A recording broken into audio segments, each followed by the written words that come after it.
Good evening, everyone. Thank you for joining us for this Norfolk Master Plan 2035 workshop, virtual offering, a companion to a workshop that was offered about a month ago in the town in person. And we're happy to have you with us this evening. My name is Josh Fiala. I'm a principal planner at the Metropolitan Area Planning Council. I'm joined by my colleagues Gloria Hung Pu and Lindsay Randall, and we're here with representing our team to engage with you all this evening and get your thoughts about the future of Norfolk, the town, and to get your feedback integrated with this master plan process. So thank you for taking the time out of your busy day this evening, and we hope to have an engaging Zoom session tonight. So we'll be doing, just forewarning, some small group discussion and have some exercises set up to get your feedback this evening. And really that's why we're here, is to hear from you, but we'll frame that discussion along the way. We have, this is the second, as I mentioned, in a series of introductory community workshops for the Norfolk Master Plan process. We'll be having a third as well in another couple weeks' time. Our first community forum was hosted in person at the Freeman Kennedy School back on April 25th. Our agenda this evening is effectively the same as that first community forum. We're effectively offering this session for those that missed that first session and who may not have been able to attend in person. So don't worry if you missed that session. That's why we're here tonight. If you did attend that meeting, thank you so much for joining us again this evening. We think that there can still be value for you in this session tonight. And we'd love to get into even more detail with you about your thoughts and responses in continuation of that conversation. We're thinking of these first set of forums really as the same conversation. We're trying to broaden that conversation through multiple sessions to engage as many Norfolk residents as possible. So we thank you for coming along with us tonight. The agenda is relatively straightforward. We'll give a brief introduction to the master plan and what it's about, what the content for the plan looks like and shapes up like over the course of this process. We'll be going into then, as I mentioned, in some discussion to hear from you, feedback around challenges that you see in the town today, and thinking about what the community priorities for some of those challenges are, and then turning toward a more positive look at the town, thinking about how we would assemble a future vision and what we might like to build toward as we address those challenges over time. Then we'll also give you a feel for the next steps in this process and how you can stay involved as we keep moving along. So a very brief master plan introduction to get us started. The master plan is being guided by a master plan steering committee. We're very thankful to have their dedication and effort throughout this process. We're meeting with them on about a monthly basis. The master plan steering committee includes the entirety of the planning board, those elected officials, as well as residents from a variety of sort of places in life and locations in the town, and we think are really a nice collection and representative of a variety of viewpoints from the town. We have with us, just to recognize those names that I see in my participant list, Chad Peck, who's a member of the Master Plan Steering Committee, Kevin Calcutt, Melissa Mayo, and I believe that's who I see. So thank you for joining us this evening, and thank you for your dedication to this process as we move along. And just by the way, the Master Plan Steering Committee meetings are part of the regular planning board meetings, and they're open to the public. So if you're curious and interested, you're welcome to join us and listen in on those, or even participate as we move along through this master plan process. That master plan steering committee, comprised of Norfolk residents, is supported by our team at MAPC. We're the Metropolitan Area Planning Council, the regional planning agency of the greater Boston area. We are serving as a consultant, in this case, to the town of Norfolk, to produce the master plan, but we're really just the sort of instrument of the town in this case. Think of us like the AI technology, except with real people doing the work, trying to be up with the current events there. But we're not the sort of content creators. We think of the community as the content creators. We're just here to help frame the process to get that content from the community, and then also to put pen to paper once you've told us what the ideas should be. So that's really our role. It is your master plan, and sessions like this are what create the content for the master plan, and it's really critical that we hear from you. So thank you for joining us and being willing to participate this evening. Just a note on our team, we do have planners across a wide variety of specialties, all of the specialties that are needed for a master plan, including land use, transportation, economic development, housing, arts and culture, public health, community facilities and services, and the like. So from a technical standpoint, the master plan is well covered, and we'll be able to provide feedback and information, data, et cetera, and analyses to support the direction that the town would like to take this plan in. So if you didn't get a chance as we were getting rolling to take a community survey or an attendee survey, excuse me, for this session this evening, we would encourage you to do so. You can do that at the link that's on the screen, and Gloria will also maybe insert it again in the chat at this moment so you all can click on that. But it's important for us to track participation as we go through this process, to know that who we have engaged and who we have not engaged, so that we can follow up as this process continues, perhaps with demographic cohorts which have not participated so far. So we ask you to fill out this brief survey and help us with that. Just a notion of what's in the survey.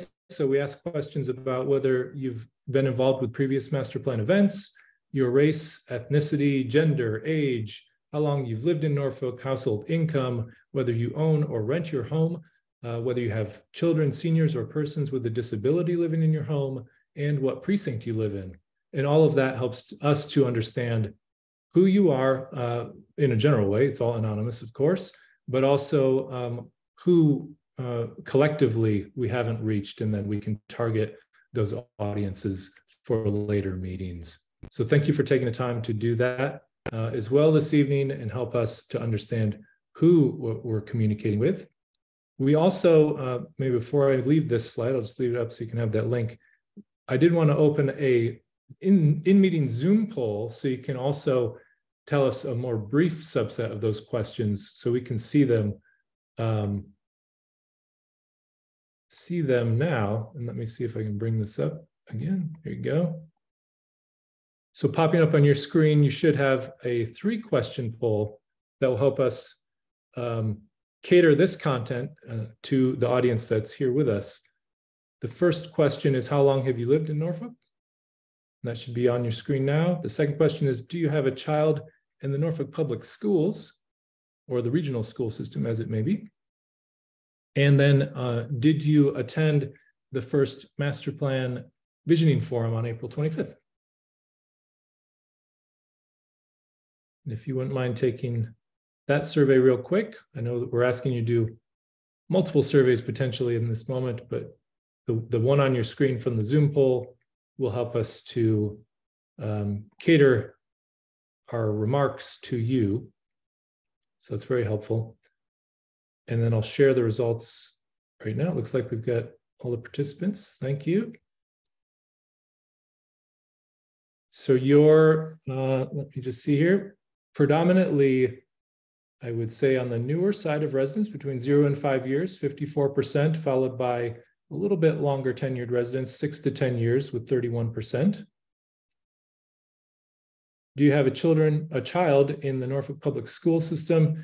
64% said yes, so that's great. We intended, although this meeting is open to all residents of Norfolk, we intended this a little bit as a targeted follow-up for families or households with children or caregivers. So it looks like that played through. And the last question, predominantly 82% did not attend the first forum. So we'll make sure that we cover sort of everything that we covered in that first forum and give us all a baseline of information to work from. So thank you for taking that first poll.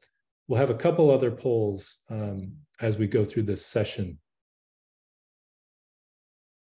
So a brief master plan overview to get us all on the same page and help everyone understand what this is about. So what is a master plan? It's really a long-term planning document that looks out to guide the town's actions and policies and spending, all of those things over the next 10 years. It has a hierarchy of information, which we'll be building through this process. It starts at the top of that hierarchy with a vision statement, which you all will be helping us to craft with your responses through meetings such as this, and also through a community survey, which we'll tell you about later.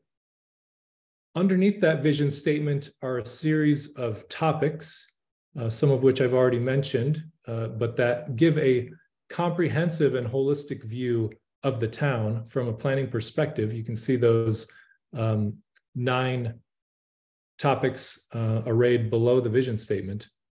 And then eventually, what we're creating through this process are a series of topic goals and strategies for each of those topic areas that reinforce and respond to the vision statement, and then respond in even more detail through a series of recommended actions in an implementation plan to give a very granular and detailed step-by-step approach to making action on those goals happen, which will then ultimately be building toward that vision statement for the town.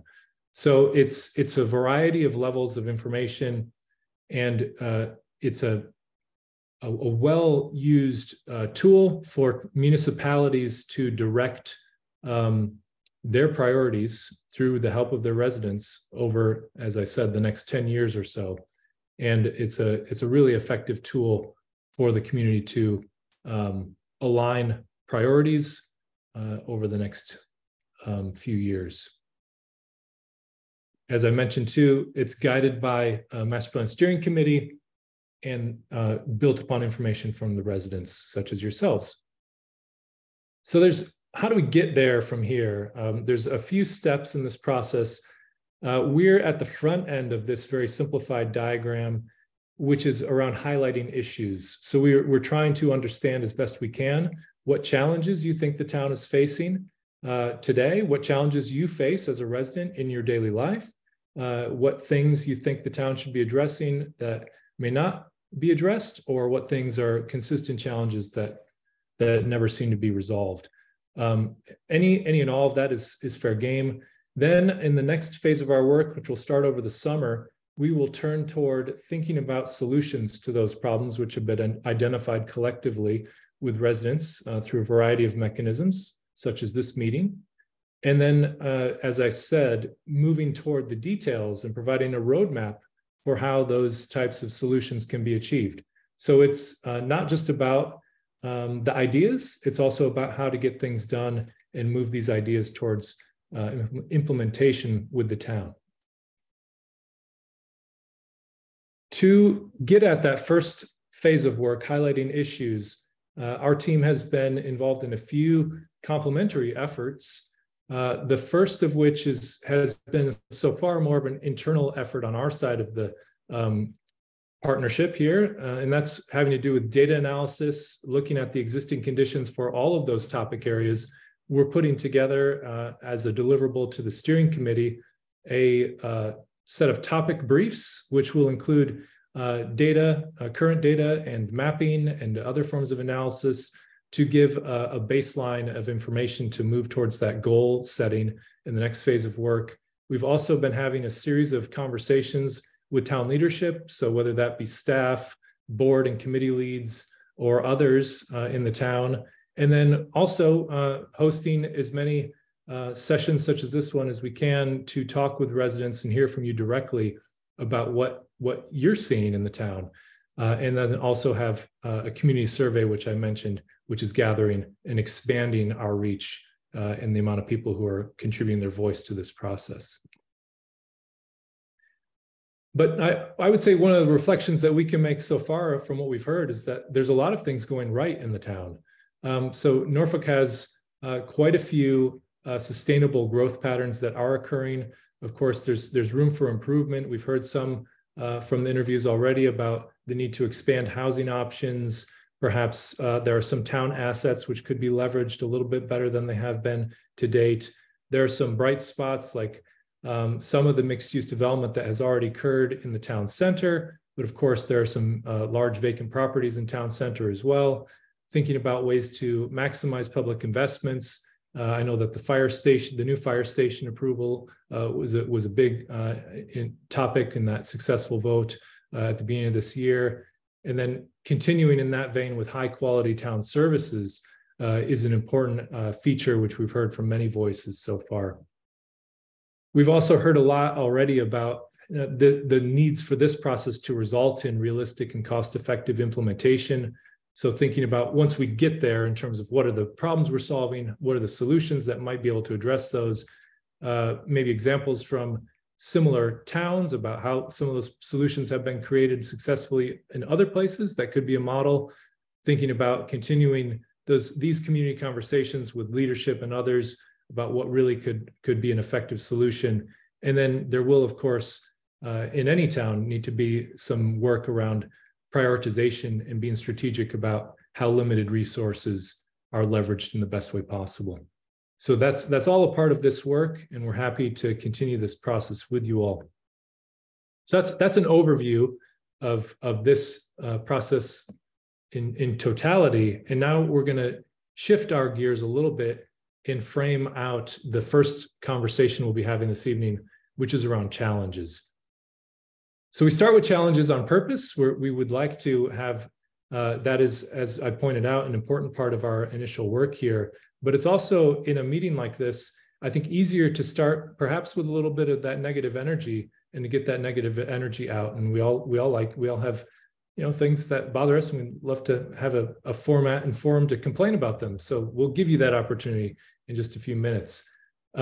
We've also been using some other tools, which I've mentioned. So we had a town tour with our full team of MAPC staff in December, where we were joined by planning board members and your town planner, Richard McCarthy.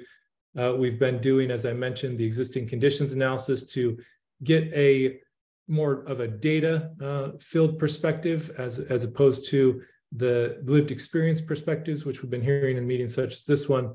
And I did mention the interviews which we've hosted, which have been reached up over 25 of those individual interviews at this point. And you can see some of the individuals that we've been in contact with there. And we continue to revisit these types of interviews as this process continues as well.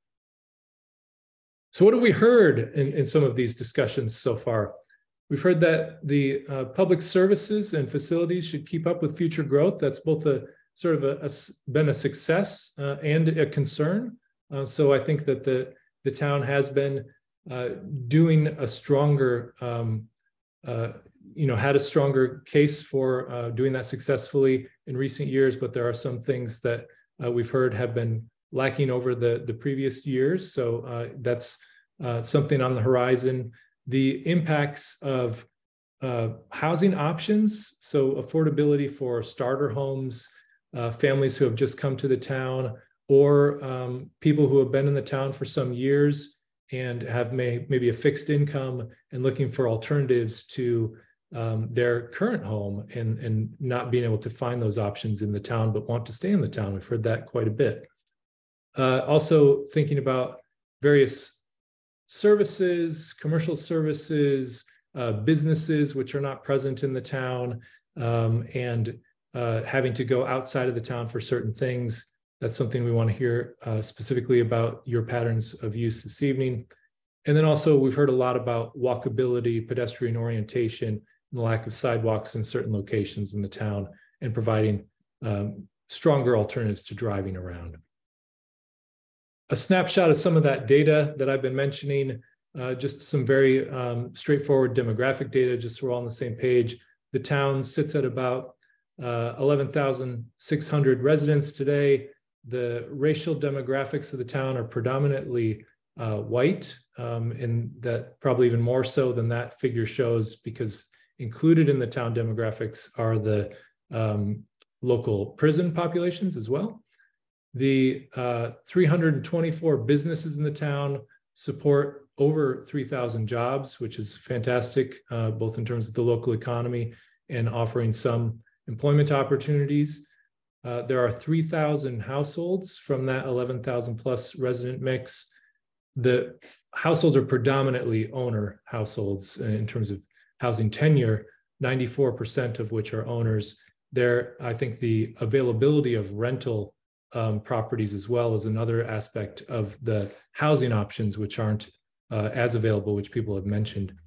The households are relatively well off. 159,000 is the median household income, which is quite a bit above the Commonwealth's median household income, which is around 125,000.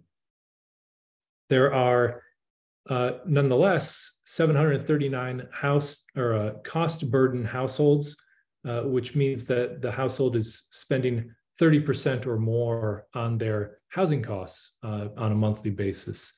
So there are households where the housing cost is impacting their budget and the ability to do other things.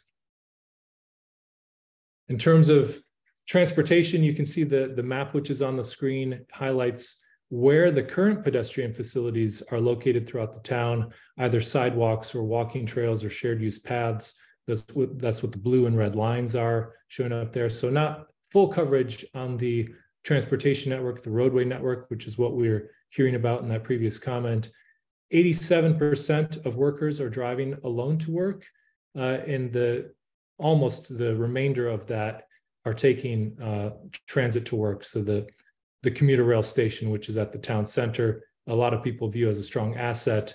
I believe its ridership has dipped somewhat since the pandemic, with a variety of other work arrangements occurring, including work from home continuing to this day. And as I've mentioned and alluded to, we do have a community survey, which is out presently and attracting responses. This is just a snapshot we took from that community survey to give you a feel and to encourage you that if this doesn't jive with your experience, then you should also take the survey and add your voice to this. But this snapshot represents about 550 fellow residents who have responded so far to the survey. So getting to be a pretty solid number. We'd love to push that participation up towards 1,000.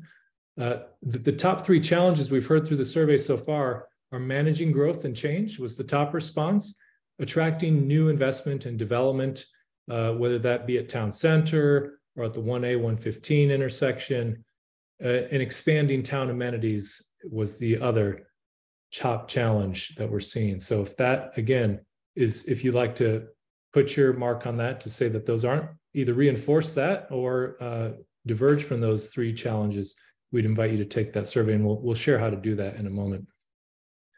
But first, we'd love to open our first of the two sort of small group discussion sessions we have designed for you this evening. In this case, since we're a virtual session, we're using what's called Google Jamboards. So these are Jamboards we will share a link for, and then you can open that link in your browser and interact with the Jamboard and add your virtual Post-it notes as you would add a Post-it note in real life. And we'll share with you how to do that. There's a tool, once you get into that page, a toolbar which will show up on the left side of your screen. About at the center of that toolbar is the sticky note tool, and we'll show you how to use that, facilitating the small group discussion. And then you can just type out what you'd like as we talk through the challenges. So the first part of our breakout discussion this evening is simply what main issues should the master plan address? And this is from your perspective. We don't need any additional expertise beyond you, the resident, telling us what you're experiencing or what you're seeing. You are the expert in the town of Norfolk. You know it very well. The second activity in this breakout discussion, which we'll open in a moment, is highlighting the activities that you are able to accomplish within the town and those which you have to leave the town to accomplish. So what is sort of in or out of Norfolk? That helps us to understand the patterns of use and activity and the patterns of the daily lives of residents as well. So again, we'll be using the same Jamboard for both of those exercises in this case. And then we'll have a report back once we get through the discussion. We'll spend 15 or 20 minutes or so to have this discussion with you all.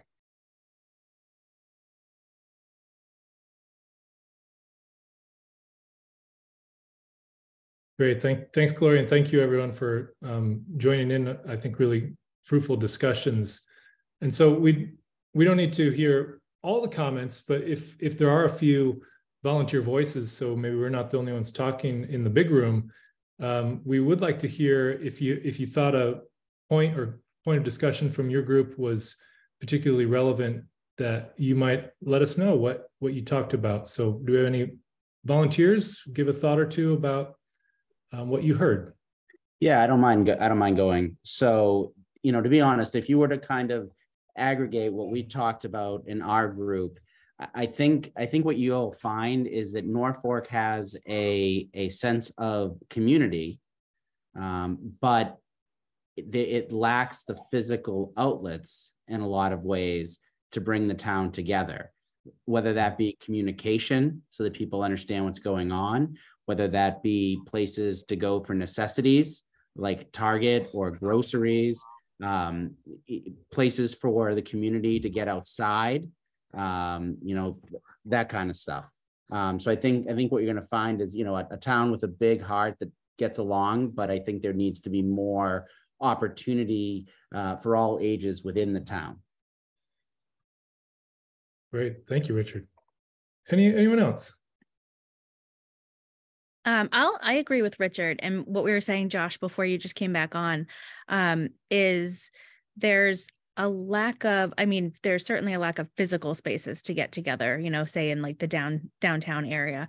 And the communication, which is what Lucy and I were just chatting about either before you came on or right when you came on, we rely on a Facebook page that's run by a couple of citizens in Norfolk.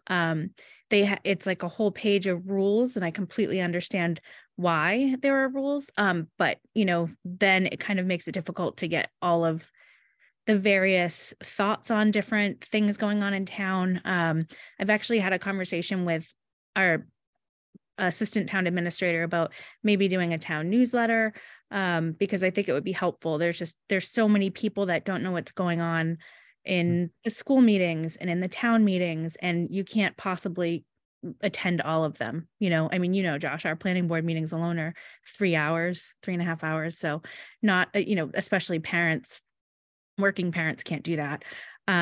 So maybe putting together, a newsletter of some kind, and that could include when the farmers market is, and what the high level notes are from the master plan meeting or the planning board meeting or select board meeting, maybe just something monthly like that. So just some kind of communication so people know what's going on, and what's going on behind closed doors, if you will, even though they're open meetings. If people don't attend, it might as well be behind closed doors. I think, Melissa, to your point, I think one of the things that I don't think would be a heavy lift, but I was just thinking of, there's that website, Community Kangaroo. I can't imagine it would be that hard to use, to have a centralized Google Calendar, or a wiki page or something like that has all of the different activities on there, and maybe a group of people that can approve them. And a wiki page that has kind of the happenings, maybe the notes or the minutes if necessary. Just kind of a place that brings everything together. Right. Yeah, that would be great. Hey, Melissa, it's Diane from Business Association. How are you? Hey, Diane. Good. How are you? Good. Just going off of what you all just mentioned, I just quickly jumped on our town website and completely agree with the comment around the Facebook community page, being a resident as well as a business owner in town. Sharing perspective around, when you go, if you're looking at another town, it's like shop in Norfolk or eat in Norfolk, right? You can go to these town websites and you can see all the businesses that are available. That if you're a new resident, you can see, here's all my restaurant options. Here's where I could go shopping. We don't have anything like that on our just town website. Where a lot of communities, especially around us, have things like that. Hearing the amount of businesses that were in town and how many jobs we provide was a shocking number to me. Exciting, but how do we communicate what resources we already have in town? Great. Thank you all for sharing that and giving us little insights into the conversations that we might not have all heard. We, in our group as well, just to share, we heard sort of a lot of great detailed discussion around a fundamental challenge, as members of our group saw, the notion of increasing commercialization and how that relates to the tax burden that residents feel, while also maintaining the semi-rural feel of the town, and what types of businesses specifically could be attracted, and how is Norfolk positioned to attract those businesses, but also businesses that would be fit with that identity of the town and what people would like to see. So I think that was a very interesting discussion, which I think the master plan can try to focus on as well. So thank you for that. I'm going to actually move us along. We'll take a look at the maps in terms of the services and resources. I suspect that there are patterns which reinforce some of the discussion which we just heard. But let's go ahead and shift to some framing around the vision and move off the issues and challenges that we're seeing right now. And how do we build upon solving those challenges today, but also do it in such a way that we're building towards something larger and a shared community vision. So in creating a community vision, we're really seeking as an initial deliverable in this process, a high level compact statement, which we're hopeful that can be crafted in such a way that most Norfolk residents would read and say, like, yeah, that's where I'd like to see the town headed, or I agree with that. It's really a statement which is purposefully general and high level enough that we can get that sense of agreement around it, but it also is a guidepost for the master plan. And so this is a statement which is practical and useful for the town as well. There will be many things which are covered by the master plan. Inevitably, there will be some future topic or controversy which is not addressed by the master plan. And the vision statement gives you a tool to measure those future discussions on, to say, which direction would be more consistent with this shared vision that we've created for ourselves. So it's guiding our master plan content, but also guiding future decisions as well. And it will inform the principles of our plan in such a way that the goals are aligning with and reinforcing the vision. So it does really set the benchmark for where our content is headed in the plan overall. I think one very interesting way to think about a vision statement in this type of process for communities is the notion of intergenerational equity. And how would you want to leave the town for the next generation? What are you building for? What do you want the town to be left with for your children or your grandchildren? And how is a vision statement? How are the next 10 years building toward that? We might not be able to get completely there in that time period, but you cannot get there unless you've set the direction and are working toward it. So we're not starting in a vacuum. The 2007 master plan set some very important hallmarks for the vision, which I think we can build upon. This isn't, we're not completely changing directions, of course. There was a lot of strength there. So that master plan highlighted some key features: that the town center would be developed into a traditional pedestrian-oriented New England village. I think that has been a focus of the town since the previous master plan. Of course, that is not fully resolved and played through, but I think a lot of progress has been made from where the town center was at in 2007. So that, I think, continues to probably be something that's relevant in terms of a community vision going forward.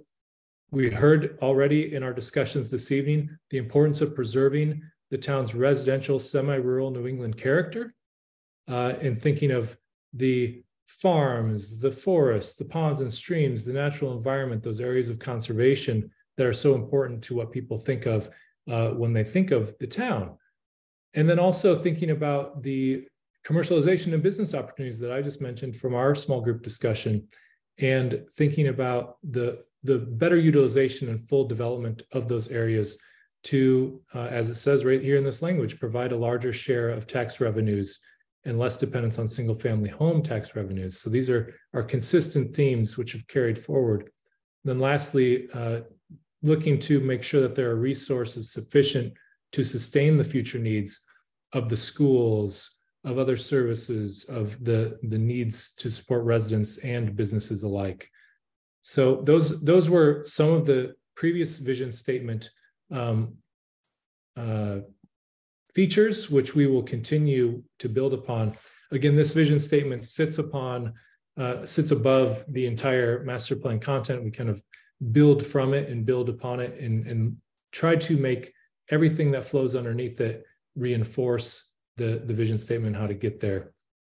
So in our next exercise, we're going to talk with you about what are the strengths and assets of Norfolk today that we can build upon to make sure that the vision is leveraging what Norfolk has going for it, what's going well and should be continued, and what kind of community values should be emulated in future decision-making.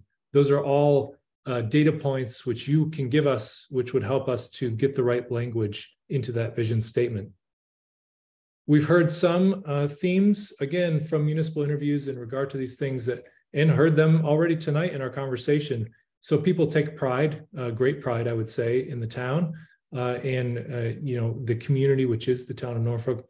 There has been fiscal responsibility in the way that the municipality has been managed. And that's a feature and something people would like to see carry forward. There has been clear direction through planning. The town has a history of planning and following through on that planning. So this is something that is not new, and I think is something that's valued by the town, which is great to see. And then also, even though we hear some occasional comments about something that's missing, overall, people see a very strong recreation, both amenities and activities, programming that's occurring in the town, and that's something that the families in particular appreciate and see real value in. Again, a snapshot and preview from those 550 plus responses to the community survey so far. The top 3 opportunities which were identified also echo what we've been hearing tonight. So commercial investments to expand local services, restaurants, coffee shops, hair salons, and the like. 91% of the respondents think that that is an opportunity for the town to be focused on. Community events like the farmers market, pop-up cultural events, food trucks, etc., things on the town green, all of that, 63% of respondents see that as a real strong opportunity. And then continuing to strengthen the public amenities like parks and sidewalks in particular, 46% of respondents have highlighted that as an opportunity for the town as well. So we will go back to the Jamboards again and see, it looks like, I will just comment actually, it looks like we've had a fair amount of reduction in our attendee list. So Gloria, I don't know if we want to adjust accordingly. We might only need 2 breakouts now. But so we're going to now have a similar discussion with you using the Jamboards as our tool to talk about the strengths and assets of the town. Hopefully you're a little more familiar with that tool now. And then the other aspect of the exercise in this case, we have a series of spectrums that we're going to ask you to weigh in on, where on one end of that spectrum is one pole extreme in terms of, in this case, the example is how close is Norfolk to your ideal vision? And you'll place a dot on that spectrum, whether you think it's not close or ideal or somewhere in between. And then we've been collecting all those feedback and we'll be combining those with responses we received from the previous forum as well. So let me pause there. We'll have Gloria open up our breakouts and we'll use the Jamboards to get that discussion. And then we'll wrap up after that to share with you some of the next steps and how to get involved with that community survey I've been mentioning.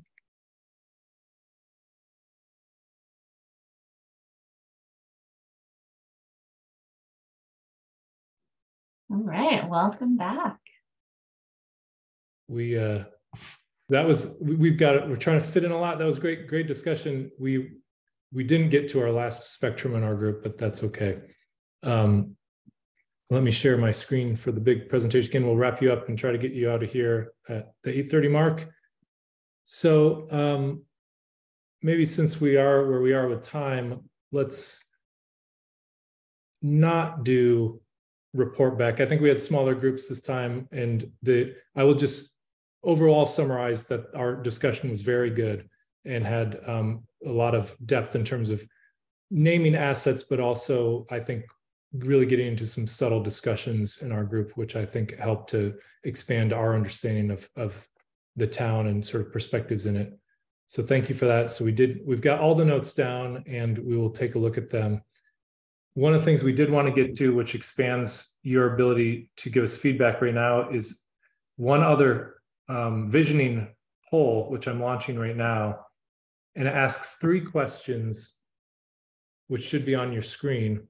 The first is, Norfolk is a great place to live because, and then you can fill in the blank with a short answer, just a word or a couple key phrases is fine, or a phrase or word. And then the second is, in 2035, Norfolk will be blank. And similarly, you can add a short answer there, just a couple words. And then the last is, the future of Norfolk will be blank. And so please do take a moment to add your thoughts to those.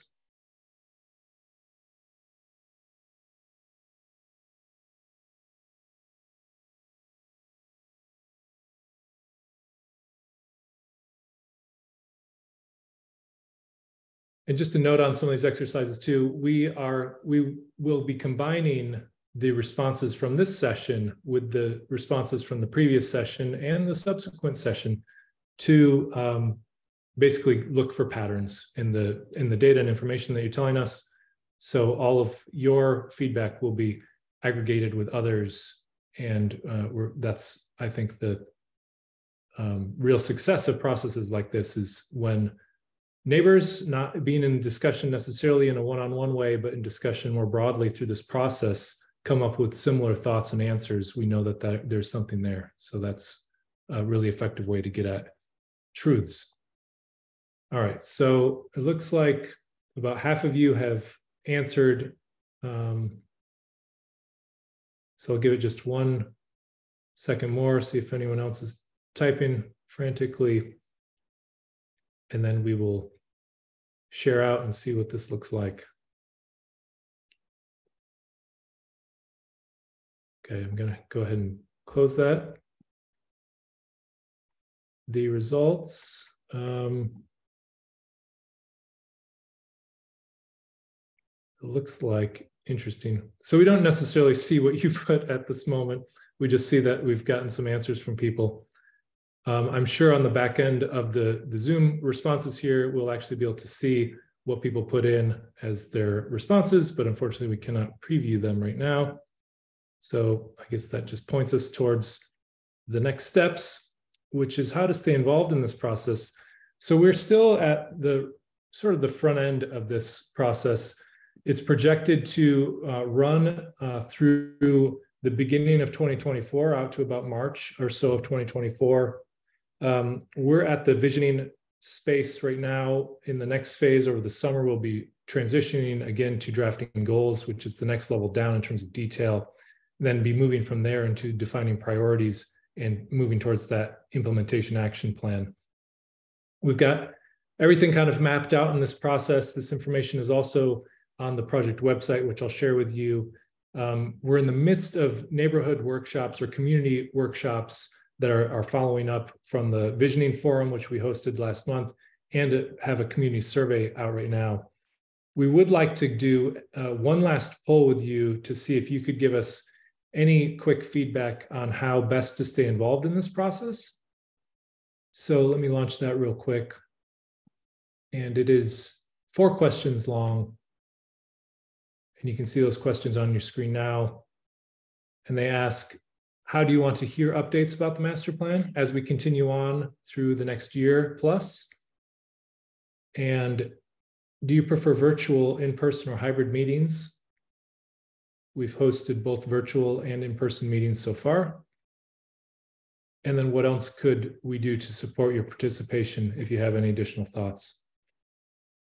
In addition to these meetings where we're asking residents to join us out of their busy days, we have also joined the community at larger events.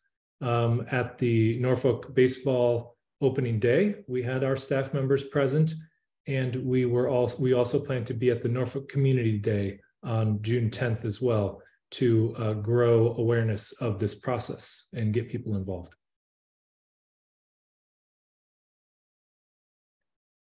So it looks like we have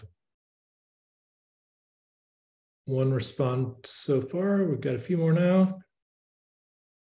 Give just another moment to wrap up.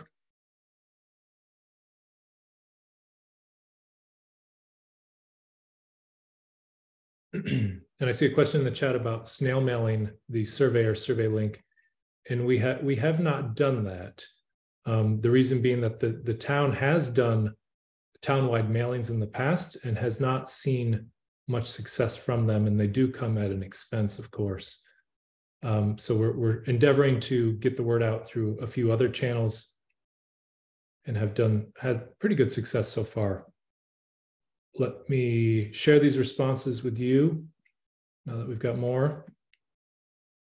Most people are saying email, the social media, as we've mentioned, is available, the town website as well, the school newsletter, which we have been using as well, flyers around town, and word of mouth.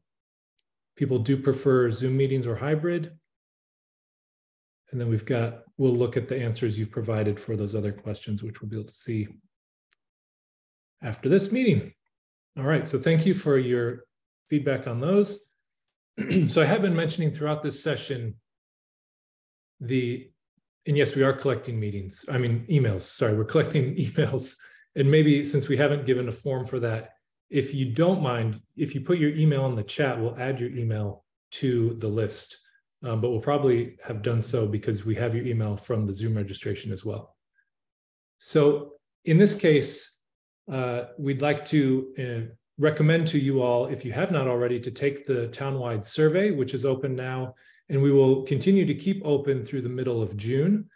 We also, as I mentioned, have another in this workshop series occurring as a hybrid session, which will both be in person at River's Edge and on Zoom on June 5th it's a morning session in that case at 10 a.m. We will be present with a table and tent at the Norfolk Community Day to publicize the community survey that will still be open at that time. And we'll also we don't have a date yet set for it, but we'll be setting up a workshop with business owners as well. The next Master Plan Steering Committee is likely to be June 13th. And we will be with the planning board at that date at 7 p.m. All of this information we're trying to keep up to date on the project website. That's available for anyone to take a look at mapc.ma/Norfolk 2035. You can also sign up for the email list there as well. And the email list is growing because of the community survey. The email list is well over 500 emails now, somewhere around there. And with that, looks like it's just past 8:30. So we thank you for your time this evening and your participation in this process and your very useful feedback as we build a vision for the future of Norfolk through this master plan. So thank you very much and have a great night. Thank you. Thanks, Josh. Thanks, everybody.